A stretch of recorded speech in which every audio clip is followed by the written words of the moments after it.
नमस्कार दोस्तों, चलिए समय हो चला है बिहार के सभी 38 जिलों की आज की ताजा बड़ी महत्वपूर्ण खबरों को जानने का, उनसे अपडेट होने का। पर वीडियो को लाइक कमेंट जरूर करें और साथ ही ये भी बताएं कि हमारी वीडियो को बिहार के किस जिले शहर या गांव से देख रहे हो। बिहार में मानसून फिर से सक्रिय, 30 जिलों में येलो अलर्ट जारी किया गया है। बारिश से फसलों को नुकसान का खतरा। चुनावी मौसम में बिहार को बड़ा तोहफा, पूर्णिया जिले में पीएम मोदी देंगे 36,000 करोड़ रुपए की सौगात। आरजेडी पार्टी के नेता हमलावर। बिहार में मुस्लिम वोटर की आवाज, जफर अहमद बोले राज्य में मुस्लिम आबादी 18% होने के बावजूद प्रतिनिधित्व नहीं मिला है। मुख्यमंत्री महिला रोजगार योजना के फॉर्म भरना शुरू, महिलाओं ने कराया नाम दर्ज, 10,000 रुपये मिलेंगे पहली किस्त में। मुख्यमंत्री महिला रोजगार योजना के लिए बड़ी संख्या में महिला पंजीकरण कराने पहुंची हैं। कार्यालय में कई काउंटर बनाए गए थे। जीविका समूह की दीदी महिलाओं के फॉर्म भर रही हैं, साथ ही आधार कार्ड और बैंक खाते के दस्तावेज जमा कर रही थी। बिहार चुनाव में असदुद्दीन ओवैसी बिगाड़ सकते हैं इंडिया अलायंस का खेल, एआईएमआईएम के इसी कदम से वोट में बिखराव तय। आगामी बिहार विधानसभा चुनाव की सरगर्मियां तेज हो गई। 2020 में 5 सीट जीतने वाली एआईएमआईएम पार्टी फिर से चर्चा में है, जो इंडिया गठबंधन के साथ चुनाव लड़ सकती है, लेकिन आरजेडी के संकेत न मिलने पर थर्ड फ्रंट की तैयारी में है। सीमांचल और कोसी की मुस्लिम बहुल सीटों पर एआईएमआईएम पार्टी का फोकस बना हुआ है। बिहार विधानसभा चुनाव को लेकर हलचल तेज। इसी बीच एनडीए के 5वें चरण के विधानसभा वार कार्यकर्ता सम्मेलन का आगाज 18 सितंबर से होगा। यह सम्मेलन 19 और 20 और 21 और 23 सितंबर तक चलेगा। इसी दौरान 55 विधानसभाओं में सम्मेलन होगा। पटना स्थित जेडीयू प्रदेश के कार्यालय में एनडीए घटक दलों के प्रदेश अध्यक्ष संयुक्त प्रेस वार्ता में इसकी जानकारी दी गई है। पीएम किसान मानधन योजना से किसानों को हर महीने 3,000 रुपये की पेंशन भी देती है। प्रधानमंत्री किसान सम्मान निधि योजना के तहत सरकार हर साल किसानों को 6,000 रुपये की मदद देती है, जो 3 किस्तों में दी जाती है। लेकिन बहुत कम किसानों को ये भी पता है कि सरकार के इसी के साथ साथ हर महीने 3,000 रुपये वाली पेंशन भी योजना भी चला रही है। इसी योजना का नाम है प्रधानमंत्री किसान मानधन योजना। ये एक सरकारी पेंशन योजना है जो विशेष रूप से छोटे और सीमांत किसानों के लिए बनाई गई है। इसी योजना के जब किसान की उम्र 60 वर्ष हो जाती है तो उसे हर महीने 3,000 रुपये की निश्चित पेंशन भी मिलती है। बिहार में एनडीए की लहर से बेचैन हो गए लालू प्रसाद यादव। बिहार की राजनीति में एक बार फिर से सियासी बयानबाजी ने जोर पकड़ लिया है। राष्ट्रीय जनता दल आरजेडी के राष्ट्रीय अध्यक्ष लालू प्रसाद यादव ने सोशल मीडिया प्लेटफॉर्म पर एक्स पर एक पोस्ट साझा कर बिहार के डबल इंजन सरकार पर भ्रष्टाचारी और गंभीर आरोप लगाए हैं। पूर्व सीएम ने पोस्ट में लिखा है कि इसी सरकार ने भ्रष्टाचार और बोलबाला है और इसे बदलने की जरूरत है। लालू ने दावा किया है कि आगामी विधानसभा चुनावों में न केवल सरकार बदलेगी, बल्कि मुख्यमंत्री भी नीतीश कुमार को भी हटाया जाएगा।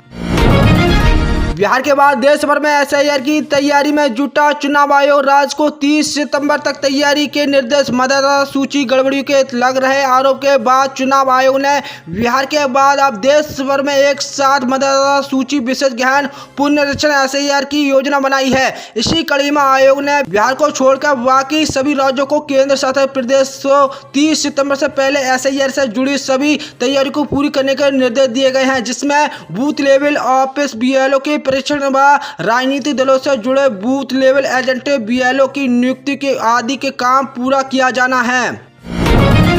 बिहार में अडानी का 26 करोड़ का निवेश, 25 साल तक बिजली और हजारों नौकरियां। बिहार को लंबे समय से बिजली का रोजगार और संकट की चुनौती झेलनी पड़ रही है। ऐसे में देश की सबसे बड़ी निजी पावर कंपनी अडानी पावर का 26 करोड़ रुपए का निवेश न केवल राज्य की ऊर्जा जरूरतों को पूरा करे, बल्कि रोजगार के नए दरवाजे भी खोले जाएंगे। शनिवार को अडानी ग्रुप ने ऐलान किया है कि उनकी कंपनी अडानी पावर बिहार में विशाल निवेश करने जा रही है। समूह ने बिहार राज्य विद्युत उत्पादन कंपनी लिमिटेड BSPGCL के साथ 25 साल बिजली आपूर्ति समझौते के हस्ताक्षर किए हैं।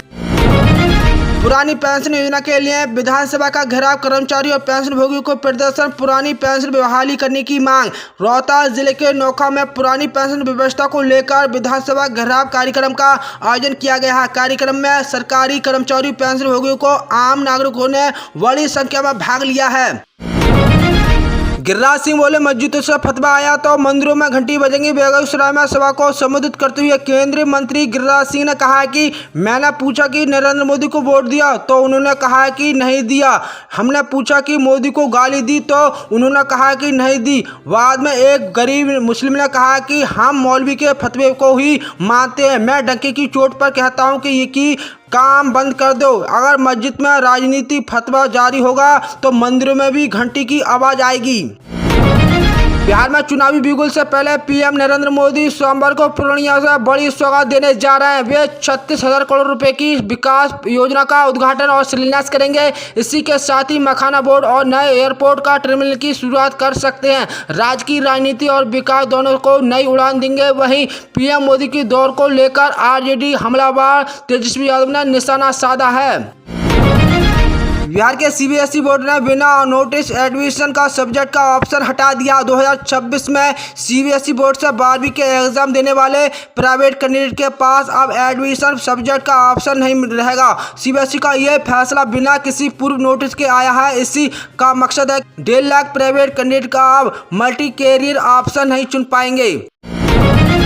बिहार के दौरे से पहले पीएम मोदी पर तेजस्वी यादव का हमला, जुमलों की बारिश करने आ रहे हैं मोदी जी। तेजस्वी ने पीएम मोदी के इसी दौरे को लेकर एक दिन पहले पूर्णिया के सरकारी मेडिकल कॉलेज अस्पताल जीएमसीएच की बहाली की तस्वीर भी साझा की थी। उन्होंने कहा, हम तो कहते हैं कि वह कल जीएमसीएच चले आए और हमारे चाचा नीतीश जी को भी साथ ले आए।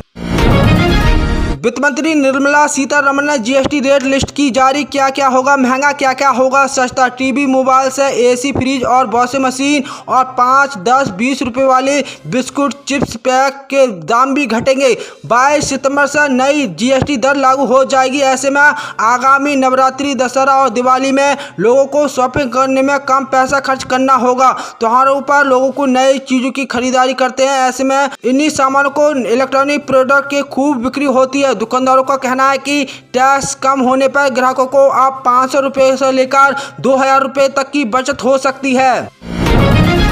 बिहार सरकार पपीता की खेती पर किसानों को देगी 45,000 रुपये की सब्सिडी। किसानों की आय को दुगना करने के लक्ष्य के साथ ही बिहार सरकार बागवानी फसलों को बढ़ावा देने की दिशा में एक और बड़ा कदम उठाने जा रही है। पपीते की खेती को प्रोत्साहन देने के लिए राज्य सरकार ने पपीता विकास योजना को मंजूरी दे दी है, जिसमें एकीकृत बागवानी और विकास मिशन के तहत लागू किया जाएगा। इसी योजना के अंतर्गत राज्य के 22 जिलों के किसानों को प्रति हेक्टेयर पर 45,000 रुपये की सब्सिडी दी जाएगी।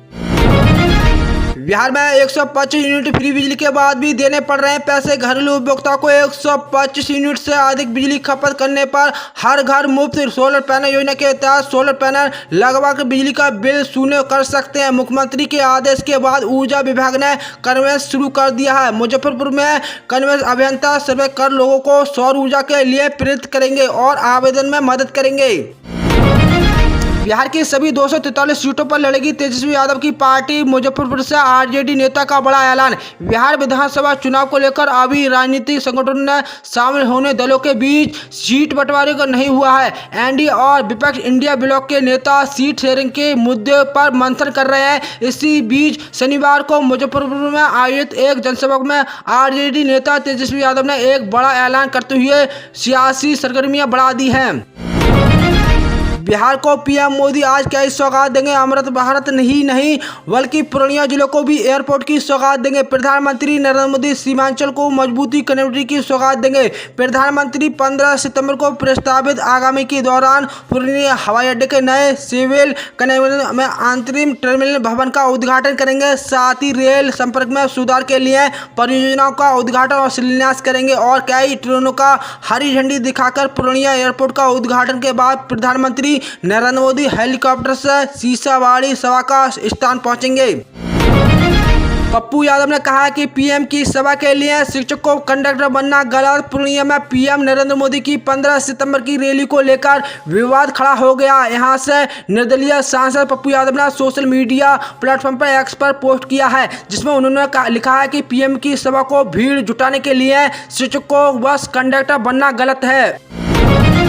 बिहार में बच्चों के आधार कार्ड बनवाने के नियम बदले, जन्म प्रमाण पत्र के साथ अब ये भी कागज होंगे जरूरी। बिहार में बच्चों के आधार कार्ड बनवाने की प्रक्रिया अब बदल गई है। पहले केवल जन्म प्रमाण पत्र के से आधार कार्ड बन जाता था, लेकिन यूडीआई के नए नियम लागू कर दिया गया है। अब माता पिता की पहचान पत्र और पते से जुड़े दस्तावेज के अनिवार्य कर दिया गया है। बिहार में बच्चों के आधार कार्ड बनवाने के नियम बदल गए हैं। जन्म प्रमाण पत्र के साथ ही अब ये भी कागज होंगे जरूरी।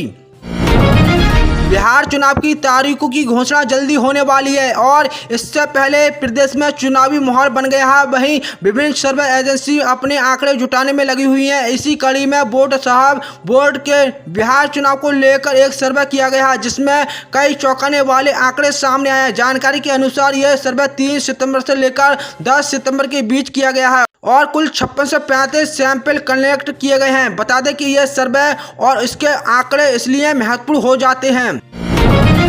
बिहार चुनाव से पहले सभी पार्टियों ने अपनी अपनी तरीके से तैयारी शुरू कर दी है। लालू यादव के बड़े बेटे तेज प्रताप यादव ने अपने छोटे भाई तेजस्वी यादव के विधानसभा क्षेत्र में रघपुरा में काफी एक्टिव हैं। कुछ दिन पहले रघपुरा के बाढ़ पीड़ितों के बीच राशन बांटने पहुंचे थे। अब उन्होंने अपने आवास पर बाढ़ पीड़ितों के खाना खिलाया और रुपए भी बांटे। इधर जमुई में एनडीए के कार्यकर्ता सम्मेलन में जमकर हंगामा हुआ है। इधर पीएम की मां को वीडियो को जारी करने पर कांग्रेस के खिलाफ केस भी दर्ज किया गया है। कांग्रेस पार्टी ने कहा कि आरजेडी पहले सीट शेयरिंग करे, उसके बाद में तेजस्वी फेस की बात करे। बिहार चुनाव से पहले कांग्रेस ने तेजस्वी के सीएम फेस पर शर्त रख दी है। कांग्रेस ने आरजेडी नेतृत्व में साफ कहा है कि पहले सीट शेयरिंग कीजिए, कॉमन मैनिफेस्टो फाइनल कीजिए, तब एलायंस की तरफ से सीएम फेस घोषित किया जाएगा। कांग्रेस ने कहा कि ये सहयोगी दलों के लिए आरजेडी को भी दिल बड़ा करना होगा, दोनों तरफ से कुर्बानी देनी होगी। हम दिल खोलने के लिए तैयार हैं, अभी खोल दें। बिहार चुनाव से पहले राज्य के मुख्यमंत्री नीतीश कुमार ने आंगनबाड़ी सेविका को सहायिका को मानदेय बढ़ाकर दिवाली वाला गिफ्ट दे दिया है। इसी बात की जानकारी मुख्यमंत्री नीतीश कुमार ने अपने सोशल मीडिया के जरिए दी है। आंगनबाड़ी सेविका सहायिकाओं के मानदेय में कितनी बढ़ोतरी हुई है? आंगनबाड़ी सेविका का मानदेय 7,000 रुपये से बढ़ाकर 9,000 रुपये कर दिया गया है। आंगनबाड़ी सहायिका का मानदेय 4,000 रुपये से बढ़ाकर 45 रुपये कर दिया गया है। बिहार में जीतन मांझी बोले 20 सीट नहीं मिली तो 100 सीट पर लड़ेंगे। केंद्रीय मंत्री और हिंदुस्तान आवाम मोर्चा सेकुलर के संरक्षक जीतन मांझी ने एनडीए की टेंशन बढ़ा दी है। उन्होंने मीडिया से बात करते हुए कहा कि 15 से 20 सीट हमें नहीं मिली तो 100 सीट पर लड़ेंगे। जीतन मांझी ने कहा कि हिंदुस्तान आवाम मोर्चा सेकुलर का लक्ष्य है कि 2025 में हमें मान्यता प्राप्त पार्टी बनाना है। इसके लिए जरूरी है कि विधानसभा में 8 सीटें जीती या फिर हमारा वोट 6% हो। इसके लिए हम 15 सीटों की मांग कर रहे हैं। आगामी बिहार विधानसभा चुनाव को लेकर राजनीतिक सरगर्मियां तेज हो गई हैं। इसी बीच केंद्रीय मंत्री और लोक जनशक्ति पार्टी के रामविलास के अध्यक्ष चिराग पासवान ने एक बड़ा बयान दिया। उन्होंने कहा है कि बिहार विधानसभा चुनाव दहलीज पर खड़ा है और ये समय एक जज्बाती सरकार चुनना है, साथ ही जाति धर्म पर राजनीति करने वालों पर निशाना साधा। आखिर ये बयान किसकी ओर से इशारा करता है? जन स्वराज पार्टी के संस्थापक प्रशांत किशोर की बिहार बदलाव यात्रा शनिवार को रोहतास जिले पहुंची। पत्रकारों से बातचीत की इसी दौरान कहा है कि मैं सौदागर हूं, सौदा कर रहा हूं, बिहार के बच्चों के बेहतर भविष्य के लिए सौदा कर रहा हूं। लोगों को ये भी बता रहा हूं कि अपने बच्चों के बेहतर भविष्य में बनाना चाहते हो। इन जाति और धर्म के आधार पर उन्नता फैलाने वाले नेताओं के बच्चों इसी को सौदागर कहते, तो मुझे कोई समझ नहीं आया कि बिहार के सुधारने का जज्बा रखने वाले हर व्यक्ति को जन स्वराज का समर्थन करना है। प्रशांत किशोर ने भी कहा है कि बिहार के बच्चों का अच्छा भविष्य चाहते हैं। सांसद पप्पू यादव ने प्रधानमंत्री मोदी को पत्र लिखकर पूर्णिया हवाई अड्डे का नामकरण स्वतंत्रता सेनानी भोला पासवान शास्त्री के नाम पर रखने का आग्रह किया है। उन्होंने कहा है कि पूर्णिया और सीमांचल की विभूतियों को देश के विकास से बड़ा योगदान रहा है। भोला पासवान शास्त्री का जीवन संघर्ष और सामाजिक न्याय के प्रतीक था। उन्होंने विधानसभा के पूर्व अध्यक्ष लक्ष्मी नारायण सुधांशु के योगदान को भी याद किया है। बिहार विधानसभा चुनाव के मद्देनजर आरजेडी के नेता तेजस्वी यादव ने पूर्णिया के government medical college and hospital का औपचारिक निरीक्षण किया। उन्होंने मरीजों से बातचीत की और अस्पतालों की व्यवस्था को जायजा लिया। तेजस्वी ने कहा कि अस्पताल में आईसीयू और ड्रामा सेंटर की कमी पर राज्य सरकार की आलोचना की है। उन्होंने मरीजों से बेड शीट बदलने की देरी पर भी नाराजगी जताई है और स्वास्थ्य व्यवस्था को भी बदहाल बताया है।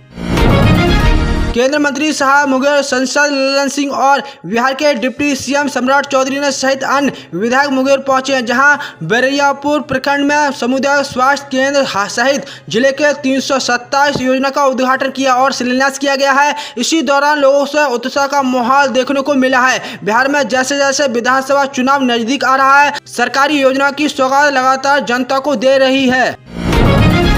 ऑपरेशन सिंदूर के बाद प्रधानमंत्री नरेंद्र मोदी वैश्विक स्तर पर काफी व्यस्त और कार्यक्रम रहा है। उन्होंने G7 शिखर सम्मेलन में भाग लिया है, कनाडा के साथ संबंधों को फिर से स्थापित किया है। विकृत शिखर सम्मेलन के लिए ब्राजील गए यूके और जापान का दौरा करने के बाद वह सीधे चीन पहुंचे, जहां उन्होंने शी जिनपिंग और पुतिन से मुलाकात। हालांकि इसी दौरान अमेरिका राष्ट्रपति डोनाल्ड ट्रंप की नीतियां लगातार भारत अमेरिका के रिश्तों की परीक्षा ले रही है। तो दोस्तों, बिहार की ऐसी खबरें जानने के लिए हमारे HDB न्यूज़ 92 को सब्सक्राइब कर लीजिए और ऐसी खबरें जानने के लिए हमारी सपोर्ट कीजिए।